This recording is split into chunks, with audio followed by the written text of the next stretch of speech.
من دو تا زن دارم، زن کنی زن کنگی لکه زن خوب چیزی دوی زن داشته باشدم. حالا من زن کردم دو تا زن دارم. یعنی لذت نمیبری؟ یعنی بیترین گپ نزدم من تو گفتم شب من به مسجد خواه بودم. من یک شب میرم زیارت خواه میشه، یک شب به مسجد. این کار خوبیه من به بلای انداختیم. خود دوی زنه ایت کارا خورداره دیگه. چرا میفهمیدیم به من بگفتین که زن کو؟ حالا ایت کارا خورداره من تا بگفتم به تو گفتم امرنگم یک دیگه هم پیدا شد چون که یکی بودم. میگم دیگه خودی هم میفهمم کجا خو بودم. هر شب به کجا خو؟ کجا؟ من خوب نوزر پول کارباز خو بودم. کاش که تو هم میامدی پیش من جا بی خیری.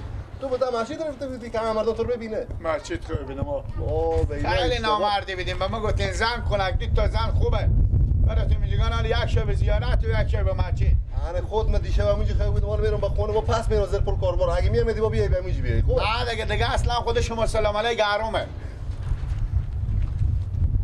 کله خراب حبسته که به سرم فشار بود گفتم تو هم بلکم دو زن کنی که اعضای دل ما با خبر شی انال اعضای دل ما با خبر شدی